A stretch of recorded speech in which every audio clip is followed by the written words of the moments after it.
वालेकुम स्टूडेंट्स, आज का जो मेरा लेक्चर है ये 9th क्लास की मैथ्स की बुक्स के हवाले से होगा। आज हम अपनी 9th क्लास की पीटीबी की मैथ्स की बुक स्टार्ट करेंगे, जिसका फर्स्ट चैप्टर है matrix. First chapter matrix and their determinants, unit number 1। इसकी बात करेंगे। इसकी बात करने से पहले let us discuss what are matrix. Matrix क्या है?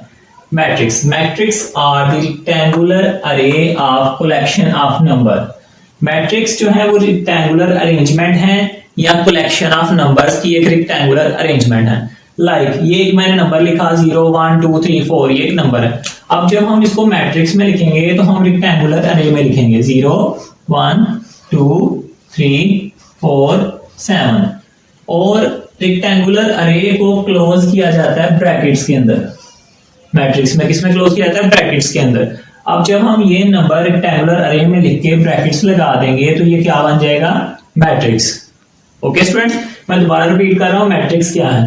The rectangular array of collection of numbers.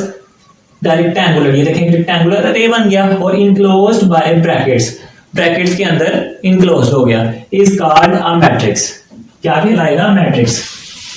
अब मैट्रिक्स हम क्यों पढ़ते हैं, ये किस लिए जरूरी है? मैट्रिक्स स्टूडेंट्स साइंस की मुख्तलिफ ब्रांचेस में इस्तेमाल होता है। कंप्यूटर साइंस में इसका बहुत ज्यादा रोल है, प्रोग्रामिंग में इस्तेमाल होता है और मैथ्स में तो हम कर ही रहे हैं। ठीक है, इसके साथ मैंने आपको बताया कि कंप्यूटर में भी ये इस्तेमाल होता है मैट्रिक्स। अब जब हम मैट्रिक्स पढ़ चुके हैं तो देखें मैट्रिक्स के कुछ एलिमेंट्स हैं। ये जो हमने अंदर लिखे हैं ये सारे के सारे क्या हैं? कलेक्शन ऑफ नंबर्स हैं, ये इसके एलिमेंट है। अब गौर से देखिएगा, ये क्योंकि एक रेक्टेंगुलर अरे है तो रेक्टेंगुलर अरे में ये जो चीजें हैं हॉरिजॉन्टल एलिमेंट्स या हॉरिजॉन्टल जो वर्ड्स हैं हमारे यहाँ अरे है। The way of numbers represented in a horizontal are called row of matrix। क्या कहलाएंगे? Row of matrix। Horizontal array of numbers is called horizontal arrangement of number is called row। क्या कहलाएंगे स्टूडेंट्स? रो। अब इसमें ये R1 ये first row होगी, इसी तरह से ये दूसरी रो R2 और इसी तरह से ये इसमें R3, 3 रो। ओके स्टूडेंट्स, अब मैं आपको दोबारा रिपीट कर रहा हूं कि रो क्या है। रो से मुराद हमारी हॉरिजॉन्टल अरेंजमेंट। इसमें जो हॉरिजॉन्टल यूं लाइनें आ रही हैं इनको क्या कहेंगे? रो। जिस तरह हम क्लास में भी कहते हैं कि ये बेंचेस की रो है, स्टूडेंट्स की रो है, लाइन कतार। ओके, ये क्या कहलाएगी? रो। अब हम बात करेंगे कॉलम पे। स्टूडेंट्स ये मैं एक और मैट्रिक्स आपके सामने ड्रा कर रहा हूं 1 3 5 2 1 0।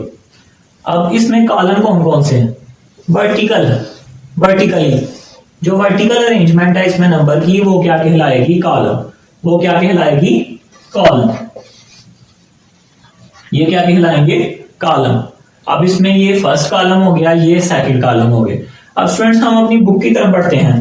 मैं थोड़ा सा आपको इंट्रो बता दिया, अब किताब के मुताबिक इसको मैच करने की कोशिश करते हैं। आपकी जो पीटीबी की बुक है स्टूडेंट्स ये नजर आ रही होगी आपको, इसी के हवाले से मेरे लेक्चर रहेंगे सारे। और ये किताब ना सिर्फ मेरे स्कूलों में पढ़ाई जा रही है बल्कि चूंकि ये बोर्ड की किताब है तमाम स्कूलों में पढ़ाई जा रही है। मेरी इन वीडियोस का मकसद सिर्फ मेरे स्कूल ही नहीं बल्कि वो तमाम स्टूडेंट्स भी होंगे कि जो ट्यूशन नहीं जा सकते, घर बैठ के पढ़ना चाह रहे हैं या ट्यूशन की फीसेस अफोर्ड नहीं कर सकते।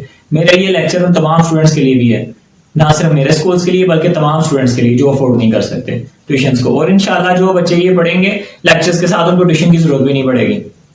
हम इसी बुक के यूनिट फर्स्ट को डिस्क्राइब कर रहे हैं 1.1 में। स्टूडेंट यहाँ पे आपको फर्स्ट लाइन में मैट्रिक्स की डेफिनेशन मिलेगी जो कि आपने याद करनी है। आपके बोर्ड के पेपर में डेफिनेशन का खास पोर्शन आता है, उसके नंबर होते हैं, ये आपको याद करनी पड़ेगी। ये याद कीजिएगा, समझ के समझा मैं आपको रहा हूँ, याद आपने करनी है स्टूडेंट्स। इसके बाद मैंने आपको यहाँ से देखें ये करवाया रो एंड कॉलम। ओके, ये देखिएगा यहाँ पे आपकी बुक के मुताबिक डिफाइन कर रहा है जो मैंने भी बताया कि horizontal way of representation of number is called a row and the vertical representation of numbers are called columns। Okay student, ये कॉलम और रो की डेफिनेशन भी आपको यहाँ से आसानी से मिल जाएगी, ये आपने याद करनी है। उसके बाद हम बात करेंगे order of a matrix. Next हमारा जो टॉपिक है वो है ऑर्डर ऑफ अ मैट्रिक्स।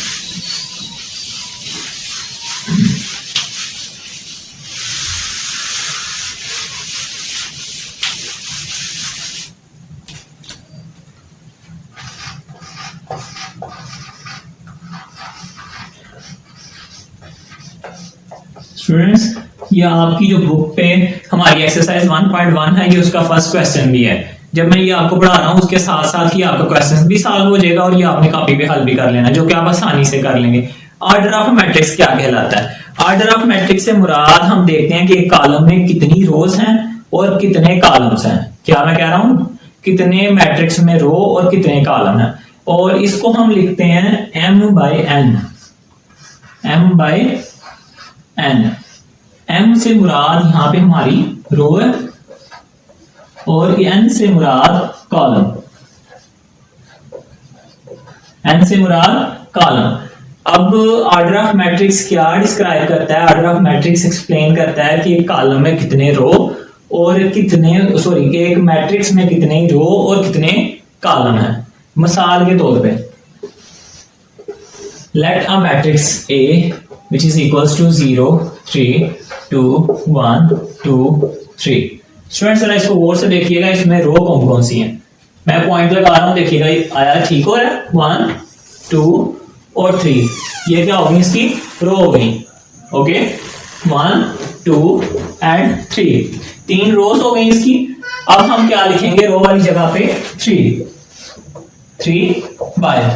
अब देखें इसके कॉलम कितने हैं स्टूडेंट्स, देखिएगा 1 एंड 2 और इसके 2 ही कॉलम हैं। अब हमारे पास ऑर्डर क्या आ गया? 3/2। इज दैट क्लियर कि ऑर्डर किस तरह कैलकुलेट किया जाएगा? Row by column. तो फर्स्ट हम क्या लिखेंगे? रो और number of rows and then number of columns. अब हमारे पास क्या बन गया? ये 3/2। According to this examples we can say that कि इस मैट्रिक्स का जो ऑर्डर है वो क्या है? 3/2। ओके स्टूडेंट्स, अब मैं आता हूं अपने क्वेश्चंस की तरफ।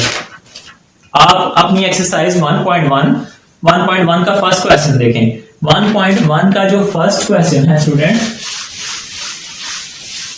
ऑर्डर ऑफ मैट्रिक्स की आपको समझ आ गई। इसकी भी डेफिनेशन आपको किताब से मिल जाएगी, जो कि पहले 2 वर्ड्स हैं। मैं अपनी वीडियो के नीचे भी चला दूंगा, वो भी आपने याद कर लीजिएगा, वहां से भी आपको शो हो रही होगी, वीडियो के नीचे चल रही होगी ऑर्डर ऑफ मैट्रिक्स की डेफिनेशन भी। अब हम अपनी एक्सरसाइज 1.1 का फर्स्ट क्वेश्चन सॉल्व करेंगे। Find the order of a matrix. इससे आपको बेहतर समझ आ जाएगी। फर्स्ट क्वेश्चन है इसका पार्ट 1 कि A एक मैट्रिक्स है which equals to 2 -5 3 and 6। अब हमने इसका ऑर्डर फाइंड करना है। अगेन स्टूडेंट्स, ऑर्डर किस तरह हम करते हैं? m बाई n, और m किसको रिप्रेजेंट कर रहा है? रो को। n किसको रिप्रेजेंट कर रहा है? कॉलम को। आप देखिएगा यहाँ पे कितनी रोज हैं? 2 रो हैं, तो 2 आ गया। और कॉलम कितने हैं इसके? 1 2 कॉलम हो गए। तो ये हमारा आंसर आ गया। आंसर क्या आ गया? 2/2। इसी तरह से एक क्वेश्चन मैं और करूंगा, बाकी आप लोग खुद सॉल्व करोगे। नेक्स्ट क्वेश्चन देखिएगा, इसका जो पार्ट H वाला है वो मैं कर रहा हूं। H matrix 2 1 3 0 4 6। Student look at this, कितनी रोज है इसमें? 2 रोज ये हमारी, और कॉलम्स कितने हैं? 1 2 एंड 3। अगेन वैसे ही आपने ये लिखना है m बाई n। देखिएगा दोबारा रो कितनी है हमारे पास? 2। कॉलम कितने हैं? 3। तो क्या आंसर आ गया? 2/3। ये हमारा ऑर्डर आ गया इस मैट्रिक्स का, ये हमारा आंसर आ गया। और मैं अब उम्मीद करता हूं कि आपको इसकी समझ आ गई होगी। अब आपने इसके जितने भी पार्ट्स हैं उसको कॉपी पे हल करें। अगर आपको समझ ना आए तो मुझे कमेंट करके या मैसेज करके आप जरूर पूछ सकते हैं। इंशाल्लाह अगली वीडियो में मिलेंगे और अगले क्वेश्चन के साथ। अस्सलाम वालेकुम।